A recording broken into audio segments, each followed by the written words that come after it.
Hello guys, welcome to my YouTube channel. My name is Harjeet Kaur. हम कर रहे हैं Indian economy by Ramesh Singh और इसमें हमारा चैप्टर 7 चल रहा है जिसका नाम है inflation and business cycle.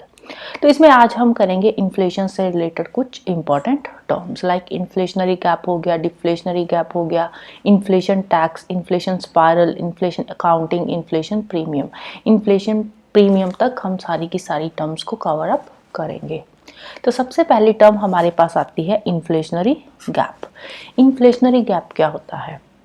The excess of government spending above the national income. अब नेशनल इनकम क्या होती है? इन्फ्लेशनरी गैप को फिस्कल डेफिसिट भी बोला जाता है। नेशनल इनकम क्या होती है? नेशनल इनकम होती है जो गवर्नमेंट के पास रेवेन्यू आता है। गवर्नमेंट के पास रेवेन्यू कहाँ से आता है? जो हम टैक्सेस देते हैं, जितने भी गवर्नमेंट टैक्सेस कलेक्ट करती है वो क्या है? वो गवर्नमेंट के लिए एक इनकम का सोर्स है, गवर्नमेंट का वो रेवेन्यू है। इसके अलावा जितनी भी गवर्नमेंट कंपनीज है, जितने भी पीएसयूज काम कर रहे हैं, वहाँ से जो प्रॉफिट आता है वो गवर्नमेंट के पास जाता है। आरबीआई का जो प्रॉफिट है, एसबीआई का जो प्रॉफिट है, तो ये सारे जो प्रॉफिट है ये आते हैं गवर्नमेंट की इनकम में।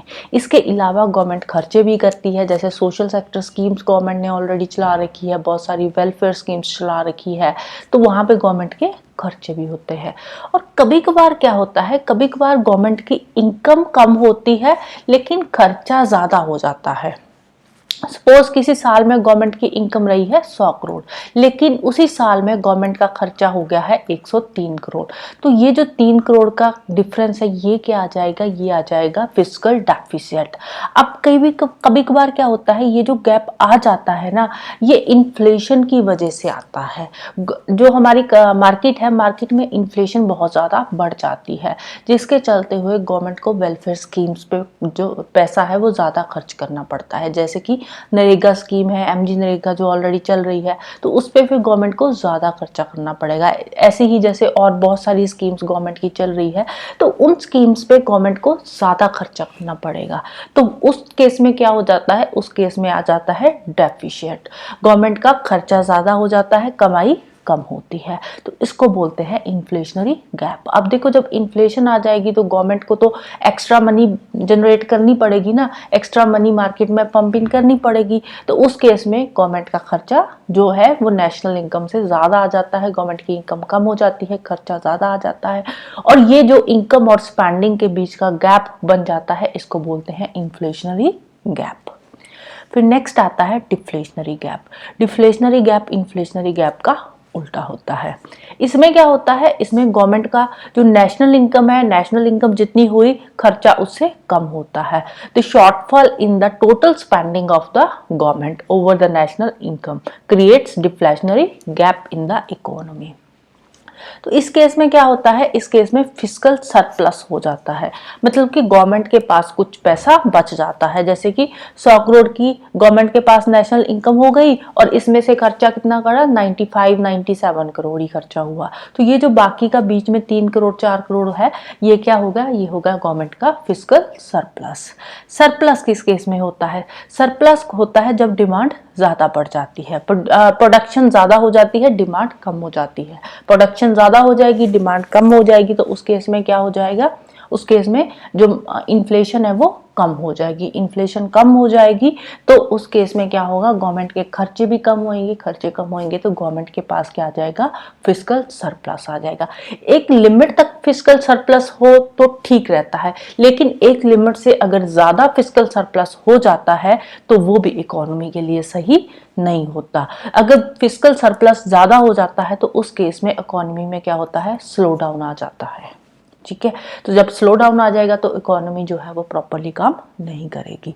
डिफ्लेशनरी गैप को आउटपुट गैप भी बोला जाता है, राइट। नेक्स्ट आता है इन्फ्लेशन टैक्स। इन्फ्लेशन क्या है? जब इन्फ्लेशन होता है तो इन्फ्लेशन से जो मनी की वैल्यू होती है ना वो कम हो जाती है, जो पैसे की वैल्यू है वो कम होती है जैसे जैसे इन्फ्लेशन बढ़ता है। फॉर एग्जाम्पल, आज की डेट में मेरे पास 1 लाख रुपया है, तो मैंने सोचा कि आने वाला टाइम पता नहीं कैसा होगा, तो 1 लाख रुपए को मैं अपने पास सेव करके रखूँ, संभाल के रखूँ। तो मैंने क्या किया, मैंने उसी 1 लाख रुपए को अपने घर में रख लिया कि आने वाले साल 2 साल में जब कभी मुझे ज़रूरत होगी मैं इसको खर्च कर लूँगी, मेरे पास 1 लाख रुपया है। लेकिन हुआ क्या, 1 साल बाद वो जो 1 लाख मैंने घर पे संभाल कर रखा हुआ है ना, उसकी वैल्यू कम हो जाएगी। क्यों कम होगी? क्योंकि इन्फ्लेशन बढ़ेगा। इन्फ्लेशन तो बढ़ता रहेगा ना, क्योंकि जो आइडियल इन्फ्लेशन है आरबीआई के अकॉर्डिंग वो 4% का रहना चाहिए। आइडियल इन्फ्लेशन इकोनॉमी में 4% का सही रहता है। 4 से अगर बढ़ता है, 4 से 5 भी हो जाए, चलो ठीक है 5-6 तक, लेकिन 5-6 से अगर ज्यादा बढ़ता है तो वो इन्फ्लेशन फिर ज्यादा हो जाता है। अगर 4 से बहुत ज़्यादा कम इन्फ्लेशन होता है तो वो भी गलत बात हो जाती है इकोनॉमी के लिए। उस केस में इकोनॉमी में स्लो डाउन आ जाता है। तो जो आइडियल इन्फ्लेशन होता है वो 4% का इकोनॉमी में रहना चाहिए होता है। अगर सपोज नॉर्मल आइडियल इन्फ्लेशन चल रहा है 4% का, तो मैंने जो 1 लाख रुपया संभाल कर रखा है ना, तो 1 साल बाद वो जो 1 लाख है ना, उसकी वैल्यू 96,000 ही रह जाएगी। रीजन बीइंग, अब देखो आप बोलोगे कि नहीं आपके पास तो 1 लाख ही, 96,000 कैसे हो गया? क्योंकि वो जो 1 लाख की वैल्यू है ना, वो 96,000 के बराबर हो जाएगी। आज की डेट में मैं जितना सामान उस 1 लाख से खरीद रही हूँ ना, तो 1 साल बाद उतना सामान जो है वो मैं 1,04,000 में खरीदूंगी। तो 1 लाख की जो वैल्यू है वो तो कम हो गई ना कहीं। तो अगले साल अगर मुझे उतना ही सामान खरीदना है तो मुझे 1 लाख से ज्यादा खर्चा करना पड़ेगा। या हम ये कह सकते हैं कि आज की डेट में मैं जितना सामान 96,000 में खरीद रही हूँ, उतना सामान मैं 1 साल बाद 1 लाख में खरीदूंगी। तो क्यों हो रहा है ऐसा? इन्फ्लेशन की वजह से। जब इन्फ्लेशन होता है तो जो पैसा है, पैसे की वैल्यू जो है वो भी कम होती रहती है। तो इससे बचने के लिए क्या करना पड़ेगा? अब ये जो मैंने 1 लाख रुपया घर पे संभाल कर रखा था ना, अगर मैं उसी 1 लाख की बजाय उस 1 लाख का गोल्ड खरीद लेती, गोल्ड में उस 1 लाख को इन्वेस्ट कर देती, तो 1 साल बाद जो गोल्ड है, गोल्ड की वैल्यू बढ़ जानी थी। क्योंकि जैसे जैसे इन्फ्लेशन बढ़ता है वैसे वैसे जो एसेट्स होते हैं ना, एसेट्स की वैल्यू भी इंक्रीज होती है। इसीलिए बोलते हैं कि करेंसी रखने से बेटर है कि आप उस पैसे को किसी एसेट में इन्वेस्ट कर दो।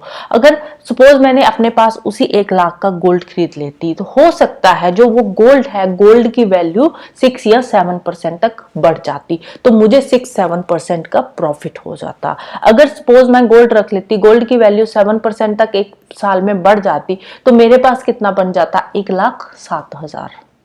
तो गोल्ड अगर मैं एसेट में किसी में इन्वेस्ट करती तो उस केस में मुझे प्रॉफिट होता। अगर मैं एज इट इज मनी रख रही हूं अपने पास तो उसकी वैल्यू इन्फ्लेशन के साथ जो है वो कम होएगी, राइट।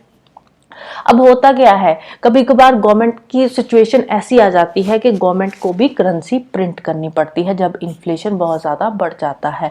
तो करेंसी प्रिंट करती है, उससे क्या होता है, उससे इकोनॉमी में जो मनी की सर्कुलेशन है वो भी बढ़ जाती है। इन्फ्लेशन बढ़ी, करेंसी प्रिंट करी, इकोनॉमी में सर्कुलेशन मनी की और ज़्यादा बढ़ गई, तो उससे क्या हो क्या रहा है, उससे पैसे की जो वैल्यू है ना, वैल्यू कम हो रही है।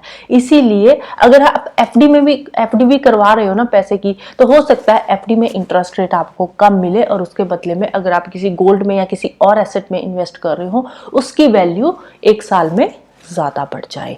तो अब ये क्या है जो गैप आ रहा है, मैंने जो 1 लाख आज की डेट में अपने पास रखा था, वो अगले साल तक उसकी जो वैल्यू है वो 96,000 रह गई। तो ये जो 4,000 का फर्क आ रहा है, ये क्या है? ये है इन्फ्लेशन टैक्स। अब ये जो इन्फ्लेशन आ रहा है ना, ये एज ए टैक्स काम कर रहा है, क्योंकि अगले साल तक मेरे पैसे की वैल्यू कम हो गई ना, तो इट मीन्स कि एक तरह से वो जो इन्फ्लेशन है वो भी एक तरह से टैक्स का काम कर रहा है। तो इन्फ्लेशन टैक्स के लिए एक और टर्म यूज करी जाती है जिसका नाम है सिग्न्योरेज, राइट। तो इसके अलावा अगर हम बात करें इन्फ्लेशन टैक्स की, तो इन्फ्लेशन टैक्स जो है वो हर फील्ड में देखने को मिलता है। तो इन्फ्लेशन टैक्स की बात करें तो सैलरीज, जैसे हम एक लेवल होता है सैलरीज इंक्रीज होने का कि हर साल तक 10% या 15% सैलरीज पे जो इंक्रीमेंट है वो लगेगा। इन्फ्लेशन के अकॉर्डिंग है होता है जो सैलरी पे इंक्रीमेंट लगता है। लेकिन कभी कभार क्या होता है, सैलरीज पे इंक्रीमेंट कम लगता है, तो उस केस में सैलरीज पे भी इन्फ्लेशन टैक्स का जो इफेक्ट है वो देखने को मिल जाता है। फिर नेक्स्ट बात करते हैं इन्फ्लेशन स्पाइरल की। इन्फ्लेशन स्पाइरल क्या होता है? When wage press price up and price pull wages up. अब ये क्या होता है, इस टर्म का क्या मतलब है, इसको बोलते हैं इन्फ्लेशन स्पाइरल। अब कभी कभार क्या होता है, वेजेस बढ़ जाती है, सैलरीज बढ़ जाती है। अब वैसे तो जो वेजेस बढ़ना माइक्रो लेवल पे काम करता है, मैक्रो लेवल पे काम नहीं करता। लेकिन अगर हम कुछ 40-50 साल पहले की बात करें तो उस टाइम पे क्या होता था, उस टाइम पे बहुत सारी कंपनीज होती थी। अगर एक कंपनी वेजेस बढ़ाती थी तो सबको वेजेस बढ़ानी पड़ती थी अपने एम्प्लॉयज की। तो उस केस में क्या होता था, जब वेजेस के रेट बढ़ते थे तो लोगों की डिमांड बढ़ती थी, डिमांड बढ़ती थी तो चीजों का जो प्राइस है वो भी बढ़ जाते थे। जैसे कि फॉर एग्जांपल किसी लोकेलिटी में शुगर है, शुगर कितनी आ रही है वहां पे 100 kg आ रही है, लेकिन वहां पे जो लोग रह रहे हैं उनकी सैलरी पहले 10,000 थी, तो अब क्या हो गया, अब 10,000 से बढ़कर कितनी हो गई, 15,000 हो गई। तो उनकी जो डिमांड्स है वो भी बढ़ जाएगी, सैलरी बढ़ी है।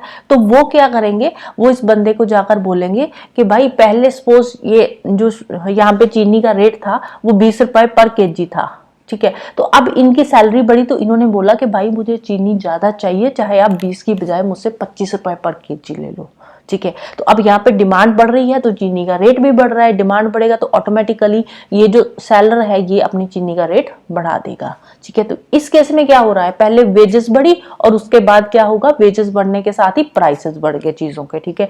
चीनी की एक एग्जांपल है, हर एक चीज की यहाँ पे बात आ रही है, ठीक है। जितनी भी चीजें, जितनी भी थिंग्स होती है, जितनी भी गुड्स आती है मार्केट में, तो हर एक चीज की जो प्राइस है वो बढ़ते हैं, ठीक है। दालें ले लो या कोई और चीज ले लो, तो हर एक चीज के जो दाम है वो बढ़ जाते हैं। अब यहाँ पे वेज बढ़ी, वेज के साथ प्राइसेस बढ़े। या कभी कभार क्या होता है कि पहले प्राइसेस बढ़ जाते हैं, सपोज इसके पास 100 kg चीनी आती है तो इसने बोला अब भी नहीं, मैं अब 20 की बजाय 25 रुपए पर केजी आपको चीनी बेचूंगा। इसने चीनी के रेट बढ़ा दिए। अब ये जो बंदा 10,000 कमा रहा है ये क्या करेगा, ये अपने बॉस के पास जाएगा और बोलेगा कि भाई मार्केट में हर एक चीज के रेट बढ़ रहे हैं। या ये पर्सन गया बाजार में ग्रोसरी लेने और इसने देखा हर एक चीज के रेट जो है वो बढ़ रहे हैं 5-10 रुपए। इसने दालें खरीदी, चीनी खरीदी, आटा खरीदा, चावल खरीदे, जो भी चीजें खरीदी, हर एक चीज का रेट 5-10 रुपए ज्यादा है। तो इसने बोला, अपने बॉस को जाकर बोला, भाई मार्केट में हर एक चीज का रेट बढ़ रहा है तो मेरी सैलरी बढ़ाओ। अगर बॉस नहीं भी सैलरी बढ़ाता तो क्या होगा, धरना प्रदर्शन होगा, तो अल्टीमेटली बॉस जो है उसको सैलरी बढ़ानी पड़ेगी। तो यहाँ पे क्या हो रहा है, पहले प्राइसेस बढ़ रहे हैं, उसके बाद वेजेस बढ़ रही है। तो इस लाइन का यही मतलब है, पहले वेजेस बढ़ी तो उसके अकॉर्डिंग मार्केट में चीजों के दाम बढ़ गए, या फिर चीजों के दाम बढ़े और उसके बाद एम्प्लॉयज ने धंधा प्रदर्शन किया, स्ट्राइक्स वगैरह की, तो उसके बाद उनकी वेजेस भी बढ़ गई। तो ये क्या होता है, ये इन्फ्लेशन स्पाइरल होता है, एक तरह का सर्कल बन जाता है, ठीक है। सर्कल कैसा बन रहा है, या तो वेज बढ़ रही है, वेज के साथ प्राइसेस बढ़ रहे हैं, या फिर पहले प्राइसेस बढ़ रहे हैं उसके साथ वेज बढ़ रही है। तो एक तरह का यहाँ पे सर्कल देखने को मिल रहा है। और ये वाला जो कॉन्सेप्ट है ये फर्स्ट टाइम यूज हुआ था यूएस इकोनॉमी में 1935 में। तो इसीलिए ये जो इन्फ्लेशन स्पाइरल वाला कॉन्सेप्ट है ये थोड़ा पुराना कॉन्सेप्ट है, तो आज की डेट में इतना ज्यादा यूज नहीं होता। फिर भी एक बार पढ़ना जरूरी है क्योंकि एग्जाम में पता नहीं यूपीएससी कहाँ से क्या क्वेश्चन पूछ रहे हैं। ओके, नेक्स्ट आते हैं इन्फ्लेशन अकाउंटिंग पे। जो इन्फ्लेशन अकाउंटिंग टर्म है ना, ये आती है कॉर्पोरेट्स में, जो बड़ी बड़ी कंपनीज है ना वहां पे ये टर्म यूज होती है, inflation accounting. A term popular in the area of corporate profit accounting. अब होता क्या है, जो बड़ी बड़ी कंपनीज होती है, अब इनका जब ईयर एंड पे प्रॉफिट आता है तो उस प्रॉफिट पे इन्फ्लेशन का क्या इफेक्ट पड़ा उसको बोलते हैं इन्फ्लेशन अकाउंटिंग। सपोज कोई कंपनी है, उसको 2022 में मान लो 100 करोड़ का प्रॉफिट हुआ था, ठीक है, तो 2023 में उसने देखा 130 करोड़ का उसको प्रॉफिट हो गया। तो अगर हम सीधा सीधा देखें, टर्म्स को देखें, तो फिगर्स को देखें, तो इस अकॉर्डिंग इस कंपनी को कितना प्रॉफिट ज्यादा हो रहा है, 30 करोड़ का ज्यादा प्रॉफिट हो रहा है पिछले साल के कंपैरेटिवली, ठीक है। लेकिन अब देखो यहाँ पे कहीं ना कहीं इन्फ्लेशन भी तो काम करेगी ना मार्केट में। सपोज यहाँ पे मार्केट में इन्फ्लेशन है ऑलरेडी 7-8% तक इन्फ्लेशन काम चल रही है, तो इन्फ्लेशन ज्यादा है, तो क्या ये जो 100 करोड़ है इसकी वैल्यू एक साल बाद भी 100 करोड़ रहेगी? नहीं, इसकी वैल्यू कम हो जाएगी। तो in the same way 100 crore की वैल्यू कम होगी तो 130 करोड़ की भी तो वैल्यू कम होएगी ना। बात समझ रहे हो ना। अब देखो ये 100 करोड़ है, 100 करोड़ इसने पिछले साल 2022 में प्रॉफिट कमाया है 100 करोड़ का, ठीक है, और 2023 में इसने प्रॉफिट कमाया है 130 करोड़ का, ठीक है, एक साल का गैप पे गया। अब देखने को ऐसा लग रहा है कि 30 करोड़ का प्रॉफिट इस कंपनी को ज्यादा हुआ है, लेकिन हुआ क्या है, अब ये जो 130 करोड़ है इसमें इन्फ्लेशन भी तो है, इसमें इन्फ्लेशन भी तो आएगी ना, 5, 6, 7% जितना भी है। सपोज यहाँ पे 10% की इन्फ्लेशन, इस टाइम पे इन्फ्लेशन बहुत ज्यादा चल रही है इकोनॉमी में, 10% की इन्फ्लेशन है, तो उस अकॉर्डिंग अगर हम 10% इसमें से कम करें तो उस अकॉर्डिंग इस कंपनी का जो प्रॉफिट होएगा तो वो कहीं ना कहीं कम होगा, ठीक है। तो अगर यहाँ पे 30 करोड़ है तो इसमें 130 करोड़ की वैल्यू जो एक साल पहले थी वो आज की डेट में हो सकता 125 करोड़ के बराबर ही हो। तो यहाँ पे फिर क्या हो रहा है, तो यहाँ पे इसको जो रियल प्रॉफिट हो रहा है वो 25 करोड़ का हो रहा है, लेकिन देखने को क्या लग रहा है कि 30 करोड़ का प्रॉफिट हो रहा है। अगर हम इसमें से इन्फ्लेशन माइनस कर दे तो इसको रियल प्रॉफिट 25 करोड़ का ही हो रहा है। अब कंपनीज में क्या होता है, या तो प्रीवियस ईयर से कंपेयर करते हैं या फिर कोई बेस ईयर ले लेते हैं, जैसे इकोनॉमी में होता है ना बेस ईयर, तो वैसे ये जो कॉर्पोरेट्स होते हैं ये भी एक बेस ईयर ले लेते हैं। सपोज 2015 को इन्होंने बेस ईयर ले लिया, तो 2015 में इनका प्रॉफिट 80 करोड़ था, ठीक है, यहाँ 50 करोड़ था 2015 में, तो 2015 को अगर ये बेस मानकर चलेंगे तो देखने को तो इनको 50 करोड़ का प्रॉफिट हो रहा है। लेकिन फिर इन्फ्लेशन की बात आ रही है, यहाँ पे कितनी इन्फ्लेशन थी, यहाँ पे कितनी इन्फ्लेशन है, तो उस इन्फ्लेशन के अकॉर्डिंग जो रियल प्रॉफिट होगा वो कहीं कम होगा, लेकिन देखने को ये प्रॉफिट जो है ये 50 करोड़ का है।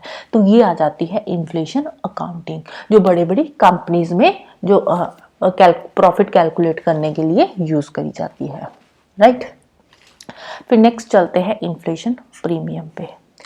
इन्फ्लेशन प्रीमियम क्या होता है, इन्फ्लेशन प्रीमियम का जो असली फायदा होता है ना वो होता है बोरोवर्स को, right. The bonus brought by inflation to the borrower is known as the inflation premium. Inflation premium क्या होता है, सपोज मैं किसी बैंक के पास गई, मैंने बैंक को बोला कि भाई मुझे 1 लाख रुपया चाहिए, मैंने अपना बिजनेस शुरू करना है। कोई भी काम के लिए हम पैसा लेते हैं ना बैंक से, होम लोन ले लिया, पर्सनल लोन ले लिया, या गाड़ी खरीदनी है उसके लिए लोन ले लिया, किसी भी चीज़ के लिए हम लोन लेते हैं। तो सपोज मैंने सोचा कि चलो भी मैं एक बिजनेस शुरू करूंगी, तो उसके लिए मैंने बैंक से लोन ले लिया 1 लाख रुपए का। बैंक ने मुझे बोला कि 1 लाख पे हम तुम्हें 12% का तुम्हें ब्याज देना पड़ेगा 1 साल के बाद। तो उसके अकॉर्डिंग अगर हम 12% ब्याज के अकॉर्डिंग देखें तो 1 साल बाद में बैंक को कितने पैसे वापस मोड़ूंगी, 1,12,000 रुपए। लेकिन यहाँ पे आ जाता है फिर इन्फ्लेशन का इफेक्ट। वही आइडियल इन्फ्लेशन 4% है, सपोज इकोनॉमी में आइडियल इन्फ्लेशन चल रही है, तो 1 साल बाद 1 लाख की वैल्यू क्या 1 लाख रहेगी, नहीं। 1 साल बाद जो 1 लाख है, 1 लाख की वैल्यू कितनी हो जाएगी, 96,000 हो जाएगी 1 लाख की वैल्यू। तो इसमें मैंने 12% ब्याज दिया, 1 लाख पे 12,000 का ब्याज हो गया। तो अब 96 में जब हम 12,000 जोड़ेंगे तो ये कितना बढ़ गया, कितना बन जाएगा, 1,08,000, ठीक है, 1,08,000 इसका बन जाएगा। लेकिन इन रियल सेंस में बैंक को कितना पैसा दे रही हूँ, 1,12,000 दे रही हूँ, ठीक है। वैसे मैं बैंक को 1,12,000 दे रही हूँ, लेकिन ये जो 1,12,000 है ना, इसकी वैल्यू कितनी है, 1,08,000 के बराबर रह जाएगी। तो यहाँ पे जो प्रॉफिट, यहाँ पे जो लॉस हो रहा है ये किसको हो रहा है, ये बैंक को लॉस हो रहा है, ठीक है, क्योंकि बैंक ने तो मुझे 12% पे ब्याज दिया था ना, इसमें 4% तो इन्फ्लेशन आ गया, तो इन्फ्लेशन यहाँ पे माइनस हो गया, तो बैंक को कितना प्रॉफिट होएगा, यहाँ पे 8% का ही होएगा, बैंक को 8% ही मिलेगा इन रियल सेंस, ठीक है। देखने को तो चलो लगेगा हमें कि मैंने 1,12,000 रुपया दे दिया, लेकिन वो 1,12,000 की बैंक वही चीजें खरीद पाएगी जितनी 1,08,000 की आएगी, ठीक है।